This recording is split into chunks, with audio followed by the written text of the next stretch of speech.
કરાયું। ભુજ શહેરમાં ગુલઝારે મુસ્તફા સાર્વજનિક ટ્રસ્ટ દ્વારા સતત 13મી સમૂહ શાદીનું આયોજન કરવામાં આવ્યું હતું, જેમાં 7 યુગલોએ પ્રભુતામાં પગલાં માંડ્યા હતા।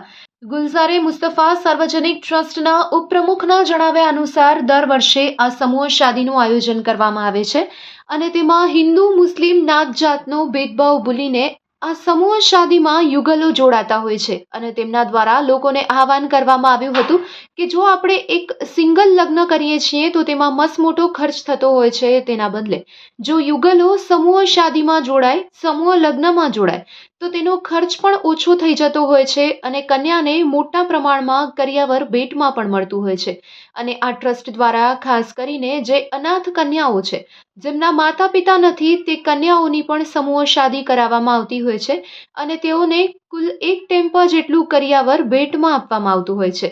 ત્યારે આવો આ અંગે વધુ સાંભળીએ ગુલઝારે મુસ્તફા સાર્વજનિક ટ્રસ્ટના ઉપપ્રમુખના શબ્દોમાં। सागर सुरेश भाई जणसारी आ 13 वर्षથી અમે समूह शादी કરીએ છીએ અને મોહમ્મદભાઈ બલોચ એ અમારા પ્રમુખ છે અને હું સુરેશભાઈ છોકરો ઉપપ્રમુખ છું। સાથે અમે 13 વર્ષથી કરીએ છીએ। મારા બાપુજી હતા ત્યાં સુધી મારા બાપુજી અને મોહમ્મદભાઈ બંને સાથે હતા। આ વખતે મારા બાપુજીને 3 વર્ષ થઈ ગયા, એક્સપાયર થઈ ગયા છે, તો બાપુજીની જગ્યાએ હું સંભાળું છું અને પૂરેપૂરો સાથ આપીએ છીએ। સમાજને એવું કહેવા માંગીએ છીએ કે બધે જ જ્ઞાતિઓને, હિન્દુ અથવા મુસલમાન બધે લોકોને સમૂહ શાદી કરવી જોઈએ। એમાં જ ફાલતુના જે ખર્ચા થતા હોય છે, સિંગલ મેરેજમાં થતા હોય છે, એની જગ્યાએ સમૂહ શાદીમાં કરે તો ઘણા પૈસા બચી શકે છે અને છોકરીઓને ઘણું બધું કરિયાવર વગેરે છે મળી શકે છે।